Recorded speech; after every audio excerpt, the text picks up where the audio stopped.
Le aggregazioni e le reti d'impresa possono essere la carta vincente. Con questa convinzione la Confartigianato Imprese del Veneto sabato 30 giugno ha chiamato a raccolta i dirigenti dei 63 gruppi regionali di mestieri in una convention dal titolo Vendere insieme.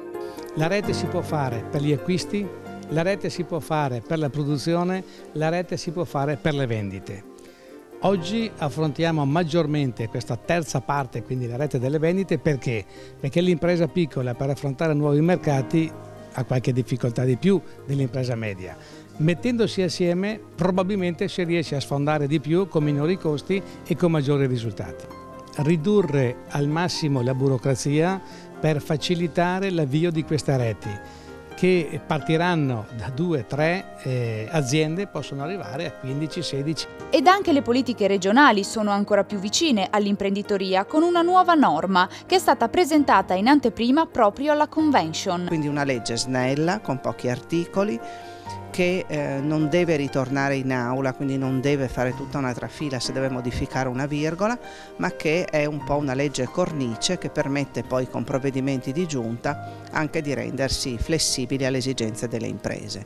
Questo noi l'abbiamo raccolto stando sul territorio, evidentemente, confrontandoci con le imprese, confrontandoci con le associazioni di categoria, confrontandoci anche col mondo accademico. Io credo che oggi non ci si debba inventare nulla, basta ascoltare le imprese, stare sul territorio, andare a trovarle. Esempi di aggregazione sono stati presentati durante il convegno, alcuni già attuati, altri in via di realizzazione ed altri ancora sono per il momento delle idee. Allora ci sono due progetti che sono di aggregazione regionale che sono stati realizzati, è il Consorzio Regionale della Finestra Veneta, quindi Legno, e il Consorzio Taxi del Veneto. Poi ci sono due progetti importanti in corso di realizzazione che sono la rete di calzolai per puntare alla scarpa su misura.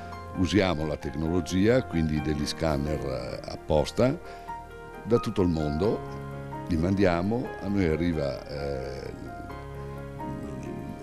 il piede del cliente e da quello facciamo la scarpa. Un altro progetto è il 100% Made in Italy.